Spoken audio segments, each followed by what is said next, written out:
नमस्कार, मी वैष्णवी बोलते. तुम्ही आता मला ओळखायला लागले असाल. हो, मीच ती वैष्णवी जिने आपल्या 9 महिन्याच्या बालाला सोडून आत्महत्या केली. पण मी खरंच आत्महत्या केली का? की मला त्या आत्महत्येसाठी प्रवृत्त केलं गेलं? आज मी तुम्हाला सर्व काही सांगणार आहे. मी आणि शशांक एकाच कॉलेजमध्ये शिकत होते. आमच्या दोघांची ओळख झाली. त्यानंतर ते ओळखीचं रूपांतर प्रेमामध्ये झालं. शशांक हगवणे हा राजेंद्र हगवणे यांचा धाकटा मुलगा. राजेंद्र हगवणे हे राष्ट्रवादी पक्षाचे माणूस, त्यामुळे रुबाबदार. पण मी मात्र फक्त शशांकला बघून त्याच्या प्रेमात पडले होते. माझे वडील अनिल साहेबराव कसपटे. आम्हीही तसे श्रीमंत, पण राजेंद्र हगवणे यांच्यापेक्षा कमी. माझ्या वडिलांच्या माझ्यावरती जीवापाड प्रेम होतं. जेव्हा मी शशांकबद्दल माझ्या वडिलांना सांगितलं, तेव्हा त्यांनी या लग्नाला स्पष्टपणे नकार दिला होता. त्यांचे स्पष्टपणे म्हणणे होते की आपण नेहमी आपल्या सारख्याच कुटुंबासोबत नातेसंबंध जोडायला हवेत. त्यामुळे तू त्या मुलासोबत लग्न करून सुखी राहू शकणार नाही, असे मला वाटते. परंतु मी मात्र शशांकच्या प्रेमामध्ये जणू वेडीच झाली होती. मला शशांकशिवाय दुसरं कोणीच दिसत नव्हतं. माझ्या वडिलांनी मात्र माझ्यासाठी दुसरं स्थळ शोधायला सुरुवात केली. तेव्हा तर मी अगदी पळून जाण्याचा आणि लग्न करण्याचा विचार केला. जेव्हा माझ्या वडिलांनाही कळले, तेव्हा मात्र त्यांनी आपल्या घराण्याची अब्रू जाऊ नये म्हणून त्यांनी माझ्या शशांकसोबत लग्न लावून देण्याचे ठरवले. 24 एप्रिल 2021ला आमचे लग्न झाले. त्या लग्नातही शशांकच्या घरच्यांनी इतकी मागणी केली होती, ती ऐकून तुम्ही देखील कदाचित चकित व्हाल. 51 तोळे सोने, फॉर्च्युनरसारखी महागडी गाडी, चांदीची भांडी आणि सोबत सुसगावमधील सनी वर्ल्डमध्ये शाही पद्धतीने लग्न लावून दिलं. माझ्या आनंदासाठी माझ्या आईवडील सारं काही करत होते. पण लग्नाच्या अगदी दुसऱ्याच दिवशी छोट्याशा कारणावरून माझ्या सासऱ्यांनी भांडण काढलं. तेव्हा माझ्या वडिलांनी माझ्या सासऱ्यांची माफी मागितली, तेही कारण नसताना. पण आता मात्र हे नेहमीचं होऊ लागलं. दिवसामागून दिवस जात होते. आमच्या लग्नाला 6 महिने झाले होते. त्यानंतर गौरी गणपतीचे दिवस आले. त्यामुळे माझ्या सासूबाईंनी माहेरून चांदीच्या गौरी आण असे मला सांगितले. सासूबाईंची ही मागणी जेव्हा मी माझ्या आईला सांगितली, तेव्हा आई म्हणाली, आपल्याकडे मातीच्या गौरी बसवतात, मग चांदीच्या कशाला? पण तरीही सासूबाईंनी मात्र हट्ट सुरूच ठेवला. त्यामुळे माझ्या आईवडिलांनी मला चांदीच्या गौरी बनवून दिल्या. खरं तर लग्नात देखील सासऱ्यांनी आम्ही राजकारणातील मोठी माणसं आहोत, या समाजात आमची प्रतिष्ठा आहे, मोठमोठे लोक लग्नाला येतील, त्यामुळे लग्न चांगलं झालं पाहिजे. लग्नात मुलाला तुमच्याकडून मोठी गाडी देखील मिळाली पाहिजे. मोठमोठे नेते आमच्या लग्नाला येतील, म्हणून मोठ्या धूमधडाक्यात लग्न व्हायला हवं. कुठेतरी हे सगळं माझ्या वडिलांना पटत नव्हतं. परंतु माझ्या चेहऱ्यावरील आनंद बघून त्यांनी सारे काही केलं होतं. आता तर तेच माझ्या सासरच्या लोकांच्या सगळ्या अटी एकामागोमाग एक मान्य करत होते. परंतु आता नवरा सोडून घरातील सासू सासरे, त्यांच्या वागण्यात थोडा बदल जाणवायला लागला होता. या सर्वांमध्ये सगळ्यात जास्त त्रासदायक होती ती माझी नणंद करिश्मा. ती तर नणंद या नावाला जणू काळिमाच आहे. तिला तिच्या वहिनी चांगली राहिलेलं पटत नव्हतं. ती सतत माझ्या सासूबाईंना चुगल्या लावायची काम करत असे. जर माझ्यासोबत माझी सासू चांगली बोलली किंवा मला एखादी साडी जरी आणली तरी तिला ती आवडत नसे. ती लगेचच भांडायला सुरुवात करत असे. पण ती देखील एक मुलगी आहे हे मात्र ती कदाचित विसरत होती. एक स्त्रीची शत्रू कशी असू शकते, हा प्रश्न मला नेहमीच पडत असे. करिश्मा माझी नणंद असून देखील ती मला शारीरिक आणि मानसिक देखील खूप त्रास देत असे. ती जुन्या लोकांची म्हण आहे ना, ज्या घरात नंदेचा वास त्या घराचा नाश. अशी नणंद कोणालाही भेटू नये, अशीच मी देवाच्या चरणी प्रार्थना करेल. आता शशांकच्या तर माझ्या वडिलांकडे एक मागण्या वाढत चालल्या होत्या. तो कधी ₹1,00,000 तर कधी ₹2,00,000 असो सतत माझ्या मागे लागत असे. तर कधी ब्रँडेड 1.5 लाखाचं घड्याळ, नवऱ्यासाठी कधी महागडा गॉगल, तर कधी 2 लाखाचा फोन. त्याच्या मागण्या हळूहळू वाढत होत्या. पण माझ्यासाठी आई वडील त्या सर्व पूर्ण करत होते. सततच्या या त्रासामुळे आता माझी मानसिक स्थिती देखील ढासळू लागली होती. मी आता माहेरी नवऱ्याबद्दल, सासरच्या लोकांबद्दल सांगू लागले होते. ते लोक मला त्रास देतात असं मी म्हणू लागले होते. माझ्या मामाला मी एकदा सांगितलं, मामा शशांकसोबतचा माझा निर्णय चुकीचा होता. पण आता काहीही हातात राहिलं नव्हतं. त्याच सासरची मंडळी मला असा त्रास देत होती. काय करावे हे कळतच नव्हतं. त्यातच आमच्या लग्नाला 1 वर्ष झाले. मला दिवस गेले. मी आनंदाने ही गोष्ट शशांकला सांगितली. परंतु शशांकनं माझ्या चारित्र्यावरती त्याच्या बहिणीचं ऐकून संशय घेतला. हे मूल माझं नाही असं तो मला म्हणू लागला. आता मात्र मला काय करावं ते समजेना. आपण ज्या नवऱ्यावरती विश्वास ठेवून या घरात आलो, तोच नवरा आपल्या चारित्र्यावरती संशय घेत आहे. या गोष्टीचा मला खूप धक्का बसला. गरोदरपणामध्ये माझी नणंद आणि सासू माझ्या तोंडावरती थुकत होत असत. खूप विचार करून त्या दिवशी विष पिऊन मी स्वतःला संपवण्याचा निर्णय घेतला. पण शशांकने तेव्हा मला असे पाहिले तेव्हा त्याने घाईतच आपल्या बहिणीला घेत मला हॉस्पिटलमध्ये दाखल केलं. मी त्या दिवशी वाचली तेव्हा शशांकच्या व त्याची बहीण घरी निघून गेले. तुमची मुलगी तुम्हालाच राहू द्या, आम्हाला नांदवायची नाही असे माझ्या आईवडिलांना सांगितले गेले. मी आपल्या आईवडिलांसोबत माहेरी आली आणि माझ्या वडिलांना म्हणू लागली, माझी चूक झाली की मी त्यांच्यासोबत लग्न केलं. मी आता परत जाणार नाही. परंतु मी गरोदर होते. माझ्या वडिलांना माझा संसार वाचवायचा होता. आपण त्यांच्या मागण्या पूर्ण केल्या. इतकं मोठं लग्न झालं आणि मुलगी जर अशी घरी राहिली तर नातेवाईकांमध्ये आपली इज्जत जाईल. आपली सगळी अब्रू धुलीला लागेल. भाऊबंदकीमध्ये प्रतिष्ठा कमी होईल. आपल्या मुलीचं पुढे कसं होईल म्हणून वडिलांनी मला समजावलं. आता तू गरोदर आहेस, बाळ झाल्यावर ते लोक नक्कीच बदलतील असे विचार करून स्वतःला कष्ट देऊ नकोस. शशांक तुझ्यावर प्रेम करतो असं समजावून वडिलांनी मला परत सासरी पाठवलं. माझ्या सासू, नणंद आणि नवऱ्याने पाय पकडले. माझ्या वडिलांनी माझ्या मुलीला समजावून घ्या, तिला इतकं कळत नाही म्हणून सांगितलं. परंतु धूमधडाक्यात डोहाळे जेवण झालं त्यांच्याकडून होईल ते सगळं त्यांनी माझ्यासाठी केलं. 9 महिन्यानंतर मी एका मुलाला जन्म दिला. बाळ झाल्यावर एखादा महिना वातावरण चांगलं होतं. सासू लाड करायला लागली. लगेच सासूचे कान माझी नणंद भरू लागली. इतके लाड करून तिला डोक्यावर बसून नका असे म्हणायला लागली. मी सगळ्यांचा त्रास सहन करत होती. माझ्या घरात 3 मोलकरीण होत्या तरी माझी सासू मला काम करायला सांगत असे.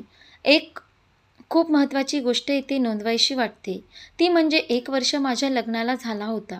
पण तरीही माझ्या नवऱ्याने मला माझ्या जावेसोबत बोलू दिले नव्हतं. माझ्या भावाची बायको चांगली नाही, ती भांडखोर आहे असं तो म्हणत असे. शशांकने मला तिच्यापासून दूर ठेवले होते आणि मी सुद्धा जावेला लग्नानंतर कधीच भेटली नव्हती की बोलली नव्हती. आता मात्र मला आपल्या जावेचा त्रास काय असेल हे समजू लागले. माझ्यासारखाच त्रास या लोकांनी तिला दिला होता. ती आता पोलिसांना सांगत आहे. तिला देखील माझ्या सासऱ्यांनी असेच त्रास दिले होते. एकदा तर काहीतरी भांडणामध्ये तिला माझ्या सासऱ्याने आणि नवऱ्याने मारहाण देखील केली होती. तिने या लोकांविषयी पोलीस स्टेशनमध्ये तक्रार देखील नोंदवण्याचा प्रयत्न केला होता. पण या लोकांच्या राजकीय दबावामुळे तिची तक्रार पोलिसांनी घेतली नाही. आपापसात मिटून घ्या असे सांगून परत पाठवण्यात आले. म्हणून ती या लोकांपासून दूर राहते हे मला आता समजले. या अगोदर देखील जर मी या विषयावरती शशांकशी बोलायला गेले तर तो नेहमी मला दमदाटी करत असे, शिवाय मारहाणी देखील करत असे. तो फक्त मला माहेरून पैसे आणायला सांगत असे आणि मी सुद्धा नवऱ्याने सांगितल्याप्रमाणे माहेरून पैसे आणत असे. माझे वडील सुद्धा मुलीला त्रास नको म्हणून मी जे मागेल ते मला देत असत. त्यांची फक्त एकच इच्छा होती, आपल्या मुलीचा संसार सुखाचा होताना पाहायची. हळूहळू माझं बाल 6 महिन्याचं झालं, पण माझा हा त्रास मात्र काही कमी होत नव्हता. बालाकडे पाहून मी सारं काही सहन करत होते. आज नाही तर उद्या ही परिस्थिती बदलेल आणि सर्व काही व्यवस्थित होईल, ही एकच आशा मनाशी बाळगून होते. बालाकडे पाहून मी जगत होते, परंतु माझी नणंद सासू मला खूप त्रास देत होते. आमच्या घरातून निघून जा, आम्ही आमच्या बालाला सांभाळतो, असे म्हणत होत्या आणि त्यांची साथ शशांक देखील देत होता. चारित्र्यावरती वारंवार संशय घेत होता. मी या सगळ्या गोष्टींना कंटाळून शेवटी वडिलांना सांगितले होते, मला आता तिथे राहायचे नाही. त्यांनाही माझी होणारी हाल दिसत होते. त्यामुळे त्यांनी देखील आपण यावरती काहीतरी मार्ग काढू असे मला सांगितले होते. पण त्याचवेळी शशांकने माझ्या वडिलांना 2 कोटी रुपये द्या, मला फ्लॅट घ्यायचा आहे, असे सांगितले. तेव्हा माझ्या वडिलांनी त्याला आता माझ्याकडे इतके पैसे नाहीत असे सांगितले. शशांक तिथून रागातच निघून गेला आणि या गोष्टीचा राग तो माझ्यावरती काढू लागला. मला रोज मारू लागला. मला रडू येत होते. मी माझ्या मैत्रिणीला फोन करून मी खूप मोठी चूक केली हे सांगत होते. जर मी माझ्या वडिलांचं ऐकलं असतं आणि त्यांनी सांगितलेल्या जागेवर ती लग्न केलं असतं तर आज कदाचित माझे हे हाल झाले नसते, असे मला आता सारखे वाटू लागले होते. म्हणत होती, मोठ्यांचं ऐकून दुसरीकडे लग्न केलं. माझ्या चुलत भावाचं लग्न होते तेव्हा शशांकला त्यांनी कपडे आणि अर्धा तोळाची अंगठी दिली होती. तो दिवस माझ्यासाठी जणू काळच बनून आला होता. मी स्वतःला संपवले असे माझ्या आईवडिलांना कळवण्यात आले. माझ्या आईवडिलांना नव्हे तर माझ्या चुलत भावाला सांगण्यात आले होते. माझे आईवडील, नातेवाईक तसेच दवाखान्यात आले, पण मी मात्र तिथे निश्चितपणे पडलेली होते. माझ्या आईवडिलांनी डॉक्टरकडे माझ्या तब्येतीविषयी विचारणा केली. तेव्हा डॉक्टरांनी त्यांना जे सांगितले ते ऐकून ते कोसळलेच, कारण माझा श्वास थांबला होता. तेव्हा माझ्या वडिलांना माझा अंगावर मारलेले निशाण दिसले आणि आपल्या मुलीने गळफास घेतला नसून तिच्या या हगवणे परिवाराने खून केल्याचा आरोप माझ्या वडिलांनी लावला. सासरच्या लोकांनी हुंड्यासाठी तिचा छळ केला आणि त्यामुळे मुलीचा जीव गेला असा आरोप माझ्या वडिलांनी केला. BJ हॉस्पिटलने दिलेल्या अहवालानुसार माझा मृत्यू गळ्याजवळ झालेल्या फासानं झाला होता. माझ्या मृतदेहावरती धारदार वस्तूने वार केलेल्या खूप साऱ्या जखमा देखील आढळून आल्या. हे सगळं बघून माझ्या वडिलांना माझा नवरा शशांकवरती मुलीचा खून केल्याचा आरोप लावला आणि सगळ्या चौकशीत पोलिसांनी माझी नणंद, सासू, नवरा यांना अटक केली, परंतु माझे सासरे फरार झाले होते. 16 मे 2025 रोजी ही घटना घडली आहे. या सगळ्याच्या त्रासाला कंटाळून अखेर मी देवाकडे गेले, परंतु माझं 9 महिन्याचं बाळ या हगवणे कुटुंबांना तिच्या माहेरी न देता तिसऱ्याच व्यक्तीकडे दिलं. परंतु आम्हीच आमच्या मुलीला त्या लोकांचा त्रास सहन करून दिला. तिला समजावले, नांदायला पाठवले आणि याचाच फायदा त्या लोकांनी घेतला. त्यांनी जे मागितलं ते आम्ही त्यांना वेळेवर पुरवलं आणि म्हणून त्यांनी आमच्या मुलीला संपवलं.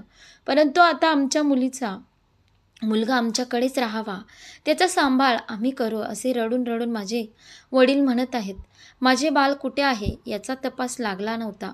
माझ्या मृत्यूनंतर माझे 9 महिन्याचं बाळ निलेश चव्हाण या व्यक्तीकडे माझ्या सासऱ्यांनी सोपवले होते, जे आता सुखरूपपणे माझ्या आईवडिलांकडे सोडवण्यात आले आहे.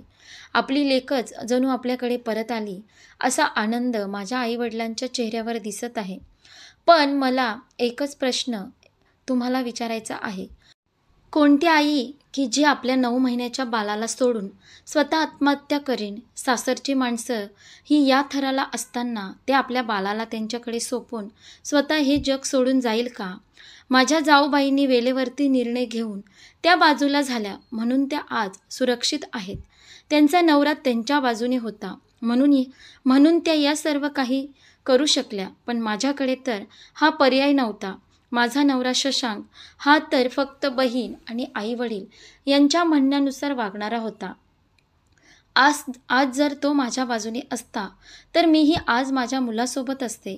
त्यांना जन्मठेपेची शिक्षा व्हावी असा पूर्ण महाराष्ट्र म्हणत आहे, परंतु त्यांना शिक्षा होईल की नेहमीप्रमाणे केसही दाबली जाईल? आजच्या विज्ञान युगातही हुंडा मुलीचा जीव घेतो आहे, यापेक्षा मोठी गोष्ट कोणती असू शकेल? आज माझ्यासोबत जे झालं ते इतरांसोबत होऊ नये असे मला वाटत आहे. मला एकच सांगावेसे वाटते की मुलींनी आपल्या आईवडिलांचे म्हणणे मानले पाहिजे, कारण आपण घेतलेले सर्वच निर्णय योग्य असतात असे नाही. आज माझ्या एका चुकीच्या निर्णयामुळे मला माझा जीव गमवावा लागला, तेही माझ्या तानुल्या 9 महिन्याच्या बालाला सोडून. पैसेवाला जावाई भेटला म्हणून बाप सर्व गावाला सांगत होता, पण 1 वर्ष होऊन पण मुलीच्या चेहऱ्यावर आनंद काही दिसत नव्हता. कटू आहे पण सत्य आहे. मुलीला मिळवणारा तिचा साथीदार हा खूप पैसेवाला आहे, म्हणून तो तिला सुखात ठेवीन असे आपण समजतो. आपण जे समजतो ते मात्र माझ्या या प्रकरणामुळे तुम्हाला आता कळलेच असेल की किती चुकीचे आहे. मुलीच्या सासरची माणसं पैशाने श्रीमंत नसली तरी चालतील, पण मनाने मात्र श्रीमंत असली पाहिजे. तेव्हाच त्यांच्या संसार सुखाचा होत असतो. ही गोष्ट आता मला कळली आहे. दुसरी गोष्ट, जर प्रेमविवाह करत असाल तर हुंडा अजिबात देऊ नका. सासरच्या माणसांना चटक लागली की ते पिच्छा सोडणार नाहीत. सर्व आरोपींना कठोर शिक्षा झालीच पाहिजे असे तर आता सर्वच म्हणत आहे, पण त्यांना शिक्षा अशी असली पाहिजे की त्या शिक्षेला ऐकून पाहूनच पुढील कोणतेही सासर सुनेला असा त्रास होणार नाही. सासरच्या माणसांनी हा विचार नेहमी करावा की आज तुम्ही एखाद्याच्या मुलीला तुमची सून म्हणून त्रास देत आहात, पण उद्या तुमची मुलगी देखील दुसऱ्याच्या घरामध्ये सून बनून जाणार आहे. देवाच्या न्यायालयात तर या अशा नराधमांना शिक्षा मिळणारच आहे, पण या जनतेच्या न्यायालयात देखील त्यांना शिक्षा मिळावी अशी मी अपेक्षा करते. आज माझ्या बालाकडे पाहण्यासाठी माझ्या आईवडील माझे नातेवाईक आहेत, पण माझे लेकरू एका आईच्या मायेपासून मात्र कायमचं पोरकं झालं आहे. देवा, अशा नराधाम लोकांना तू या पृथ्वीवर ती कशाला जन्माला घालतोस? त्यांना देखील कठोर शिक्षा दे. आज माझे लेकरू माझ्या विना तडफडत आहे, आई आई म्हणून साथ घालत आहे, पण मी मात्र माझ्या त्या हाकेला ओ देऊ शकत नाही. उद्या राजकीय दबावाखाली ही केस बंद करू नका. मला न्याय मिळवून द्या. माझ्या आईवडिलांच्या मागे उभे राहा. उद्या माझ्यासारखेच तुमची मुलगी, तुमची बहीण वैष्णवी हगवणे किंवा अक्षता मात्रे होता कामा नये. याचा विचार आता तुम्हालाच करायचा आहे. या नराधमांना काय शिक्षा झाली पाहिजे असे तुम्हाला वाटते? जोडीदार निवडताना पैशाकडे न पाहता मनाकडे पाहून निवडा, कारण प्रवास हा खूप मोठा आहे.